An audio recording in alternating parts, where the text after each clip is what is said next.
Hello and welcome to this week's video. Today I'm talking about the Miyazaki situation and the irreversible damage to the creative industry after AI's release. Before I get into personal opinion, let me actually continue with the situation. Hayao Miyazaki, the Japanese animator behind Studio Ghibli's well-known cult classic films, was recently in headlines with the work being used to generate images in their style using AI. How cute. The first one I watched was Ponyo. This artist has been adamantly against the use of artificial intelligence, stating, "I strongly feel it is an insult to life itself," in a 2016 documentary. Chapter 1. More to creativity and design than creating a pretty image. The films themselves are iconic for their story, their art style, and the time and effort put into them. Artists are taught to design with intentionality and purpose. The reason artists exist is to bridge ideas. They can also easily communicate ideas visually with their skills. Art is more objective than most people think. So to reiterate, they're taught to design with intentionality and purpose. The process of creating effective work involves conscious decision-making, focusing on creating supporting visuals in a structured manner. I can guarantee you if you ask a professional artist why an image you like looks good, they could explain it to you and break it down into parts. In AI, sometimes it could be, they probably can, but they had to have learned it or trained it from somewhere, What's nice is artists can also work with abstract ideas and put things into perspective based on the human experience and the human condition, which AI does not have. And Miyazaki's films are hand-drawn and painted. If you look at the backgrounds, they make for beautiful wallpaper, but these things take time and effort and energy from the people who probably studied their whole lives to be able to make them. And they take years to create a cohesive and consistent style within their films, which is also part of the brand's identity. From the time put in, many artists understand the field of design is a volatile career path, but few are willing to take that risk despite the uncertainty. The starving artist myth is for a reason. But at the same time, I do believe now in modern times we should be able to have options for artists to be able to make a living even if they're working freelance. Because most of the time, people believe that artists just sit and doodle. They do contract work or project by project work, which is not the regular 9 to 5, but during those contracts they are usually working 9 to 5. So besides that, they have deliverables and portfolios that they always have to update to keep up with the current industry standards. So there's more to art than meets the eye, but lots of people don't hear about it because it's kind of, hidden in a cloud of mystery. In our current market, we prioritize infinite growth. Capitalism. Quantity and efficiency guide companies towards what we believe to be a better future. It removes the need to think critically about the implications and long-term effects on our environment. And if you think about one of his, one of his films, like Princess Mononoke, a lot of the themes have to do with the environment and greed. But maybe I can make a separate video on that film alone, analyzing it. Yeah. Almost everything around us that is man-made was designed by somebody at some point. The pyramids of Giza were built by people. Shock. Okay, but still, if artists and designers weren't necessary, many of the luxuries we experience today would cease to exist. Lots of the devices that we have, some product designer was able to model them, but people don't know that. The people who do, some might just not care, and that's on them, but still. Now to our next section. Chapter 2. Commercial use and monetization models of AI. OpenAI's new model, GPT-4o, has gotten attention due to the viral trend revolving around users generating images in the style of Ghibli. This situation has gotten attention from artists due to the direct mention of the studio name, because you're asking for things to be in the style of a existing entity. The company had gotten attention from artists due to the direct mention of the studio, along with quotes from Miyazaki himself and his distaste for AI artwork in the past. If something you create is used commercially, should you be compensated once somebody profits? If they take your work, should you wait to be able to say it's yours, when they make money? It doesn't make sense. Finally, copyright allows users to have some control over the work they have produced or how it's being represented. Personal and commercial use licensing allows users to purchase work from an artist or redistribute the work according to that license. For example, if I have a personal use only license of, let's say, a stock image, it's just for me.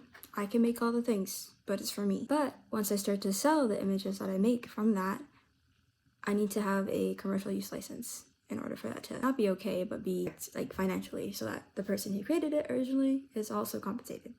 Yeah.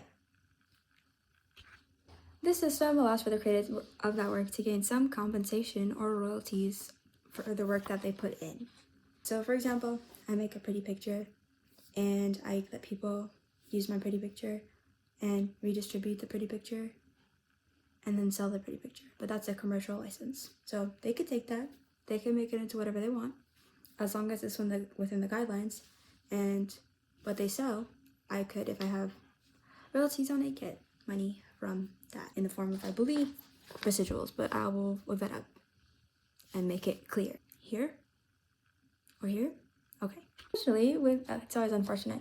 With ChatGPT, the original dataset didn't receive consent for the images and articles that would inevitably train their models against the wishes of the original authors and creators. Big yikes. Big yikes. What was going through their head when they did that? Because they're still mad, as they should be.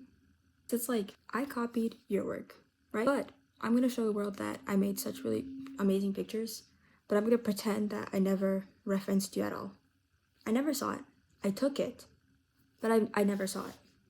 I wasn't looking at it, but I have it. And now I'm pretending that I made it from your thing, but I won't give you credit. I'll just use it. And then I'll show that I have this cool thing, if that makes sense. This video to be too long. It's going to be kind of short, but it's still on the topic that I've been discussing, I guess.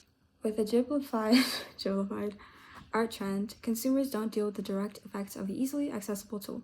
Everything free comes at a cost, including AI-generated work. This exists in order to convey messages and bridge the gap between idea and reality. While AI mimics aspects of their work, each artist has a story to tell. Hidden within each art style are aspects of their experience, perspective, and personality, depicting more than just an image as they create. Policies within social platforms benefit from the human aspect of creativity and innovation without compensation. Ownership of one's own work has become a debate, with vague policies allowing users to opt out of training instead of opt in to their new systems to begin with. They're often told, it's what we sign up for. Everything comes at a cost and nothing is free. Sam Altman, following the previous backlash, stated, "We added a refusal trigger, which when a user attempts to generate an image in the style of a living artist. For smaller artists, the damage may have been done." Like, imagine at the point, people have stolen your art, they've profited off of it, they're done, they don't even enjoy your art style anymore. And then that's when things are put in place to protect them. I don't see how that's fair. It's not clean. And it's interesting too, because they also have policies where it's like, they've scraped artists' work and they scraped the internet and creatives from things that they've made. But if you try to scrape ChatGPT, there are policies in their terms of service against that. I don't see how 2 and 2 go together. Anyways, even though they have like refusal triggers at the point where it's like in the style of that artist, there are also situations where like, if I get vague enough, I could also probably break down Studio Ghibli's style without stating Studio Ghibli. Like, I could just say, like, even if I don't say Miyazaki or the studio, I could genuinely probably get very close without saying anything related, and then still get the product and still be like, hey, look at my social media, I totally made this thing from scratch.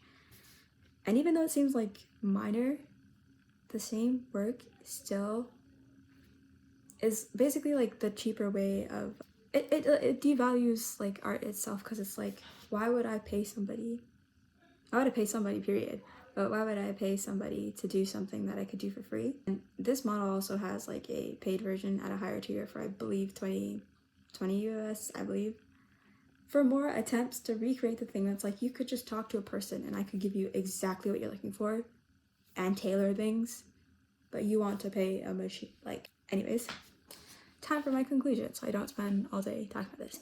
Thank you for watching. Let me know your thoughts on the situation. I could go on for hours about the ethical concerns of this, but I won't, because we'd probably be here like maybe more than hours, maybe a few days. But yeah, anything else regarding AI, I might do another thing in the future, because I feel like this is kind of like always snowballing. We had the art station issue like a while ago, and like now we're back with this shenanigans again. I'm not surprised. It's just, I guess, how the cookie crumbles. That's not everyone. Okay, thanks for taking the time to watch, and I hope you have a wonderful day. Let me know what you think in the comments, and that's it. Bye.